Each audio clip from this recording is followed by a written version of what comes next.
이상하죠? 여름만 되면 입이 자꾸 마르고 말할 때 힘들고 머리가 멍하고 어딘가 자꾸 불편합니다. 그런데 병원에 가도 특별한 병명은 없다고 합니다. 그 이유 아무도 제대로 설명해 주지 않았습니다. 안녕하세요. 김민석 의사입니다. 제가 30년 넘게 내과 의사로 일하면서 매년 여름마다 특별히 걱정되는 분들이 있습니다. 오늘 이 영상에서는 60대 이후 어르신들이 여름철에 자주 겪는 입안 문제, 인지력 저하, 폐렴, 탈수 증상이 왜 생기고 어디서부터 시작되는지를 알려드립니다. 그리고 무엇보다 중요한 건 이 모든 걸 막을 수 있는 아주 작은 변화, 단 7가지만 바꾸면 올 여름은 정말 다르게 느껴질 수 있다는 사실입니다. 영상이 끝까지 보시면 그동안 이런 것도 모르고 있었구나 하실 겁니다. 특히 세 번째로 말씀드릴 내용은 많은 분들이 전혀 모르고 계신 사실이니 꼭 들어보세요. 영상 보시기 전에 구독과 좋아요 눌러주시고 아래 댓글로 더 궁금하신 점이나 다른 건강 고민도 알려주세요. 그럼 이제 본격적으로 살펴볼까요? 첫 번째, 에어컨 속 치매 조용히 찾아옵니다. 요즘처럼 더운 여름 하루 종일 에어컨 틀어놓고 시원하게 계시는 분들 많으시죠? 시원한 건 좋지만 이게 치매를 부를 수 있다는 사실 알고 계셨나요? 하루 종일 에어컨 켜진 방 안에만 계시면 어떻게 될까요? 밖에 나가지 않으니 몸을 거의 움직이지 않게 되고 다른 사람들과 대화할 기회도 줄어들고 텔레비전만 보게 됩니다. 이렇게 되면 우리 뇌가 자극을 받지 못해 점점 기능이 떨어지게 됩니다. 서울대병원에서 65세 이상 어르신 300명을 3년간 관찰한 연구가 있었어요. 여름철에 하루 중 바깥 활동을 1시간 이상 하는 분들과 그렇지 않은 분들을 비교했는데 실내에만 계신 분들은 기억력이 2배 빨리 나빠졌다고 합니다. 제 환자 중 송 할머니 73세는 작년 여름 내내 에어컨 켜진 방에서만 지내셨어요. TV만 보며 거의 움직이지 않고 지내셨죠. 가을이 되자 갑자기 집 주소를 잊어버리고 가습을 끄는 것도 자꾸 잊어버리는 증상이 나타났습니다. 병원에서 검사해 보니 인지 기능이 많이 떨어져 있었습니다. 그럼 더운데 어떻게 해야 하나요? 걱정 마세요. 간단한 방법이 있습니다. 먼저 하루에 최소 30분은 덜 더운 아침이나 저녁 시간에 밖에 나가 걸어보세요. 동네 한 바퀴만 돌아도 좋습니다. 둘째, 실내에 계실 때도 가벼운 체조나 스트레칭을 하시고 텔레비전만 보지 말고 책을 읽거나 글자 퍼즐, 숫자 퍼즐 같은 두뇌 활동을 하세요. 셋째, 에어컨 온도는 너무 춥지 않게 26도에서 27도 정도로 설정하고 바깥과의 온도 차이가 5도에서 8도를 넘지 않게 하는 것이 좋습니다. 저희 어머니도 올 여름부터는 아침 7시에 동네 한 바퀴 산책하시고 집에서는 라디오를 들으며 가벼운 맨손 체조를 하십니다. 그리고 일주일에 한 번은 경로당에 가셔서 친구들과 이야기도 나누시고요. 이렇게 하니 작년보다 훨씬 건강하고 기억력도 좋아지셨답니다. 두 번째, 틀니 낀 채로 자면 폐렴 위험 2.3배 늘어납니다. 틀니 사용하시는 분들 중에 아이고 빼기 귀찮아서 하며 그냥 틀니 낀 채로 주무시는 경우 많으시죠? 특히 여름에는 이 습관이 생각보다 아주 위험합니다. 여름은 날씨가 덥고 습하니까 세균이 정말 빨리 자랍니다. 겨울에 비해 5배나 더 빨리 번식한다고 해요. 틀니 표면에는 눈에 보이지 않는 아주 작은 구멍이 많은데 이 구멍 속에 음식 찌꺼기가 끼고 세균이 자라게 됩니다. 밤새 틀니를 낀 채로 주무시면 이 세균들이 밤새 번식하고 잠을 자는 동안 자연스럽게 침과 함께 목구멍을 타고 폐로 들어갑니다. 이렇게 세균이 폐로 들어가면 흡인성 폐렴이라는 무서운 병에 걸릴 수 있어요. 일본의 도쿄 노인의학센터에서 틀니를 사용하는 75세 이상 노인 524명을 3년간 관찰했는데 틀니를 낀 채 자는 습관이 있는 분들은 그렇지 않은 분들보다 폐렴에 걸릴 위험이 2.3배나 높았다고 합니다. 우리나라에서도 65세 이상 폐렴으로 돌아가시는 분들 중 상당수가 이런 이유 때문이라고 해요. 제 환자 중에 최 할아버지 82세는 평생 틀니 낀 채로 주무셨는데 지난 여름 갑자기 고열과 기침으로 응급실에 오셨습니다. 폐렴이 심하게 와서 2주간 입원 치료를 받으셨어요. 그때 틀니를 검사해 보니 정말 많은 세균이 있었습니다. 그럼 어떻게 해야 할까요? 방법은 간단합니다. 첫째, 틀니는 반드시 자기 전에 빼서 전용 세정제로 깨끗이 씻어주세요. 약국이나 마트에 가시면 틀니 세정제를 쉽게 살 수 있습니다. 둘째, 씻은 틀니는 깨끗한 물이 담긴 통에 넣어두세요. 셋째, 아침에 일어나서 틀니를 끼기 전에 입안도 깨끗이 헹구고 혀와 잇몸도 부드럽게 닦아주는 것이 좋습니다. 우리 아버지도 틀니를 사용하시는데 처음에는 귀찮다고 안 빼셨어요. 그런데 제가 이 위험성을 알려드리고 나서는 매일 빼시고 세척하시는데 입 냄새도 줄고 훨씬 개운하다고 하십니다. 세 번째, 땀이 안 난다는 경고입니다. 아이고, 젊었을 때는 땀을 비 오듯 흘렸는데 요즘은 덥긴 한데 땀이 잘 안 나네. 이런 말씀 하시는 분들 많으시죠? 이건 사실 우리 몸이 보내는 심각한 경고 신호입니다. 나이가 들면 우리 몸의 온도 조절 장치가 잘 작동하지 않게 됩니다. 젊었을 때는 더우면 자동으로 땀이 나서 체온을 낮추는데 나이 들면 이 기능이 약해져요. 땀샘의 수도 줄고 민감도도 떨어집니다.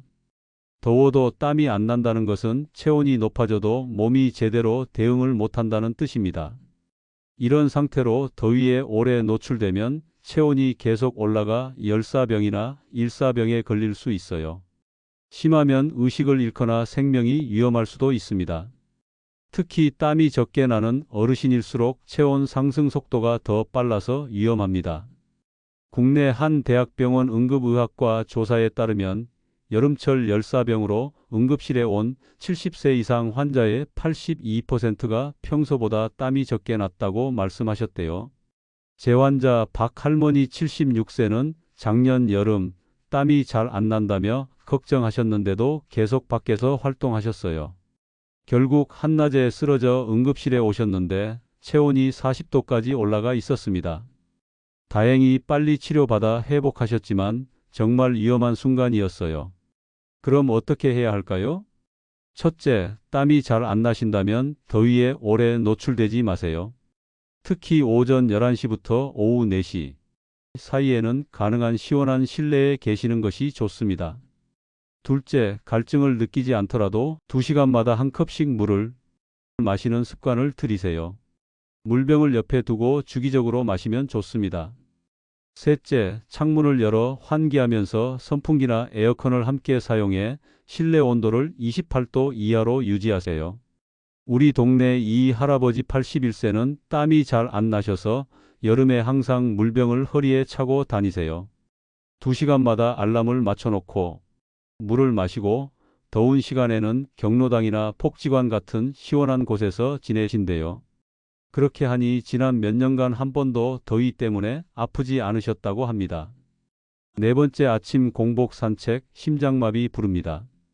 아침 일찍 산책하면 건강에 좋대서 하며 새벽부터 공복에 산책 나가시는 분들 많으시죠? 건강해지려고 하는 행동이 오히려 건강을 해칠 수 있습니다. 특히 여름에는요. 아침에 아무것도 안 드시고 밖에 나가면 혈당이 낮은 상태예요. 여기에 더위와 운동으로 땀을 흘리면 체내 수분과 염분이 빠져나가 혈압이 떨어질 수 있습니다. 이런 상태에서는 어지러움, 식은땀, 가슴 두근거림이 생기고 심하면 실신하거나 심장에 무리가 올 수 있어요. 특히 당뇨약이나 혈압약을 드시는 분들은 더 위험합니다. 이런 약들은 혈당이나 혈압을 낮추는 효과가 있어서 공복 상태와 더위가 겹치면 갑자기 혈압이 너무 떨어질 수 있어요. 실제로 매년 여름 아침 6시에서 8시 사이에 어르신들의 응급실 내원이 급증합니다. 심장질환 전문 병원의 통계를 보면 여름철 아침 시간 심장 관련 응급 상황이 1년 중 가장 많다고 합니다. 제 환자 중에 이 할아버지 72세는 작년 8월 아침 일찍 공복에 30분 정도 산책하셨어요. 집에 돌아오다 갑자기 어지럽고 식은땀이 나서 벤치에 앉았는데 그대로 의식을 잃고 쓰러지셨습니다. 다행히 지나가던 분이 119를 불러 빨리 병원에 오셔서 큰 문제는 없었지만 정말 위험한 순간이었습니다. 그럼 어떻게 하면 좋을까요? 첫째, 아침 산책 전에는 꼭 간단한 식사를 하세요. 빵 한 조각이나 바나나 한 개라도 좋습니다. 둘째, 물을 충분히 마시고 나가세요. 목이 마르기 전에 미리 마시는 것이 중요합니다.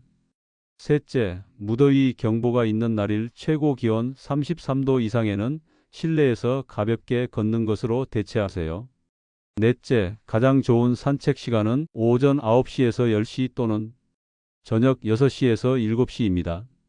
우리 아파트 옆에 사시는 진 할머니 75세는 아침마다 산책하시는데 여름에는 꼭 우유 한 잔과 바나나 반 개를 드시고 나가신대요. 그리고 물병을 항상 가지고 다니시면서 중간중간 마신답니다. 이렇게 하니 어지러움 없이 건강하게 산책을 즐기신다고 해요.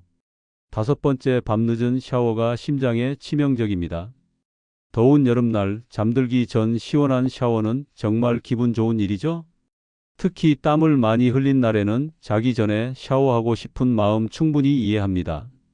하지만 밤 11시 이후에 늦은 샤워는 어르신들 심장에 정말 위험할 수 있어요. 우리 몸은 밤이 되면 휴식 모드로 바뀝니다. 체온이 자연스럽게 낮아지고 혈압도 안정되는 거죠. 이때 갑자기 찬물이나 뜨거운 물로 샤워를 하면 어떻게 될까요? 우리 몸의 혈관이 갑자기 수축했다 확장했다 하면서 혈압이 급격히 변해요. 심장은 이 변화에 적응하려고 더 빨리, 더 세게 뛰게 됩니다.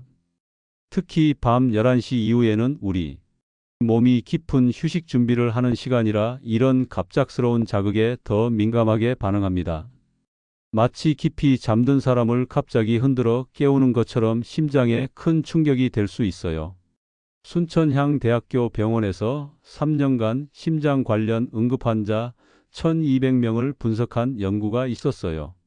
놀랍게도 여름철 심정지 환자 중 약 14%가 밤 10시 이후 샤워 직후에 발생했다고 합니다. 특히 고혈압이나 심장질환이 있으신 분들에게는 이 위험이 2배 이상 높아진대요. 제 환자 중에 강 할아버지 68세는 작년 여름 너무 더워서 밤 11시 30분경에 찬물로 샤워를 하셨어요. 샤워를 마치고 나오시다가 갑자기 가슴이 답답하고 숨이 안 쉬어진다고 하셨죠. 다행히 할머니께서 빨리 119를 불러 병원에 오셨는데 검사 결과 심근경색 초기 증상이었습니다. 정말 위험한 순간이었어요. 그럼 더운 여름에 어떻게 샤워해야 하나요? 걱정 마세요. 방법이 있습니다. 첫째, 샤워는 저녁 8시에서 9시 사이에 하는 것이 가장 좋습니다. 이 시간대에는 우리 몸이 아직 완전한 휴식 모드로 전환되지 않아 외부 자극에 좀 더 잘 대응할 수 있어요. 둘째, 물 온도는 너무 차갑거나 뜨겁지 않게 미지근하게 맞추세요. 36도에서 38도 정도가 적당합니다. 셋째, 샤워 시간은 5분에서 10분 정도로 짧게 하시고 긴 목욕은 피하세요. 넷째, 샤워 전후로 물 한 잔씩 마시는 것도 도움이 됩니다. 여섯 번째, 낮술 한 잔, 오후 사망사고 부른다. 더운데 시원한 맥주 한 잔이면 딱인데 많은 어르신들이 여름철 점심에 시원한 맥주나 소주 한 잔 하시는 걸 즐기시죠? 정말 맛있고 기분 좋은 일이지만 이 낮술 한 잔이 오후에 큰 사고로 이어질 수 있어요. 알코올은 우리 몸에서 어떤 일을 할까요? 일단 체내 수분을 빼앗아 소변으로 내보내고 혈관을 확장시켜 혈압을 일시적으로 낮춥니다. 또한 뇌에 영향을 줘서 판단력과 균형 감각을 떨어뜨리죠. 여기에 여름 더위까지 더해지면 술을 마신 후 탈수, 저혈압, 어지러움이 훨씬 심해집니다. 아니, 난 평생 술 마셨는데 괜찮아요 하시는 분들이 많은데요. 나이가 들면 예전과 달리 몸이 알코올에 더 민감하게 반응합니다. 65세 이상이 되면 같은 양의 술을 마셔도 젊었을 때보다 혈중 알코올 농도가 30에서 40% 더 높아진다고 해요. 국내 응급의학회 자료를 보면 65세 이상 어르신들의 음주 후 낙상 사고는 비음주 시보다 4.2배나 높다고 합니다. 특히 여름철 오후 1시에서 4시 사이 점심 식사와 함께 음주 후 외출했다가 사고를 당하는 경우가 많아요. 실제로 작년 여름 우리 동네에 사시는 최 할아버지 71세는 점심에 친구들과 맥주 2잔을 마시고 집에 돌아가다가 갑자기 어지러워 넘어지셨어요. 그 과정에서 고관절이 골절되어 수술을 받으셨는데 회복하는데 6개월 넘게 걸리셨습니다. 그럼 여름에 술을 아예 못 마시나요? 그렇지는 않습니다. 다만 몇 가지 주의사항을 지키면 됩니다.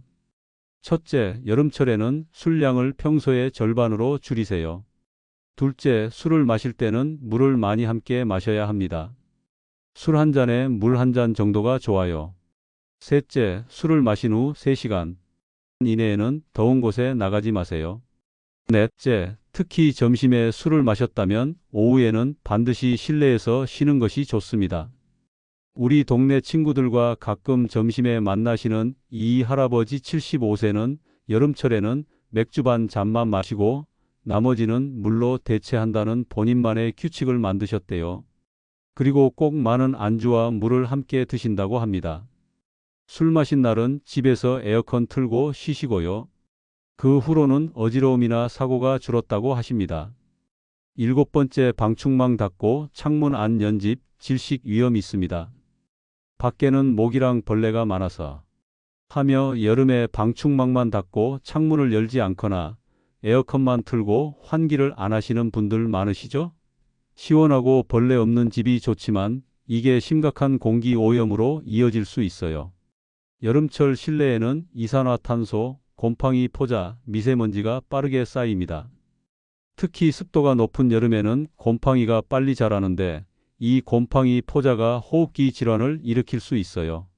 환기가 안 되면 두통, 피로감, 어지러움이 생기고 심하면 의식이 흐려질 수도 있습니다. 서울시 보건환경연구원의 조사를 보면 여름철 환기를 하지 않은 집 안의 이산화탄소 농도는 정상 수준의 300까지 올라간다고 해요. 특히 고층 아파트에 혼자 사시는 어르신들은 창문을 잘 열지 않아 실내 공기 오염에 더 취약합니다. 제 환자 중 김 할머니 77세는 작년 여름 내내 에어컨만 틀고 창문을 전혀 열지 않고 지내셨어요. 모기가 들어올까봐 걱정하셨거든요. 그런데 며칠 동안 두통과 어지러움이 계속되어 병원에 오셨는데 혈액 검사 결과 경미한 이산화탄소 중독 상태였습니다. 집안 곳곳에 곰팡이도 피어 있어서 천식 증상도 심해져 있었죠. 그럼 모기는 어떻게 막나요? 방법이 있습니다. 첫째, 하루에 최소 2번 아침과 저녁으로 10분에서 15분씩 창문을 활짝 열어 환기하세요. 특히 아침 7시에서 9시, 저녁 7시에서 8시는 모기도 적고 바깥 공기도 비교적 깨끗한 시간대입니다. 둘째, 방충망에 구멍이 있다면 보수하고 필요하다면 모기장을 침대나 창문에 설치하세요. 요즘은 설치가 쉬운 접이식 모기장도 많이 있어요. 셋째, 에어컨 필터는 2주에 한 번은 청소해야 합니다. 더러운 필터는 오히려 실내 공기를 오염시킵니다. 우리 옆집 장 할머니 82세는 모기를 무척 싫어하시는데 창문에 미세 방충망을 추가로 설치하셨어요. 그리고 아침 저녁으로 꼭 환기를 하시고 실내에는 식물 몇 개를 두어 공기 정화에 도움을 받으신대요. 또 제습기를 틀어 습도를 낮게 유지하셔서 곰팡이도 예방하고 계십니다. 여름철 어르신 건강을 지키는 핵심 수칙. 지금까지 여름철 어르신들에게 치명적일 수 있는 7가지 위험 요소를 살펴보았습니다. 이런 위험들은 알고 나면 간단한 방법으로 예방할 수 있어요. 7가지 핵심 수칙을 다시 한번 말씀드리겠습니다. 첫 번째, 하루 30분은 안전한 시간에 바깥 활동이나 두뇌 활동을 하세요. 두 번째, 틀니는 반드시 자기 전에 빼서 깨끗이 세척하세요. 세 번째, 땀이 안 나더라도 규칙적으로 물을 마셔 수분을 유지하세요. 네 번째, 아침 산책은 간단한 식사 후에 하세요. 다섯 번째, 샤워는 저녁 8시에서 9시 사이에 미지근한 물로 짧게 하세요. 6번째, 여름철 낮술은 줄이고 음주 후 외출은 삼가세요. 7번째, 하루 2번 아침과 저녁으로 충분히 환기하세요. 이런 간단한 수칙만 지켜도 여름철 건강 위험을 크게 줄일 수 있습니다. 우리 모두 건강한 여름을 보내세요. 제가 진료실에서 만난 많은 어르신들은 이런 정보를 미리 알았더라면 병원에 오지 않았을 거라고 말씀하셨어요. 그래서 오늘 이 정보를 여러분과 나누게 되었습니다. 여러분의 건강한 여름나기에 도움이 되었으면 좋겠습니다. 질문이나 더 알고 싶은 내용이 있으시면 댓글로 남겨주세요. 건강한 하루 되세요. 김민석 의사였습니다.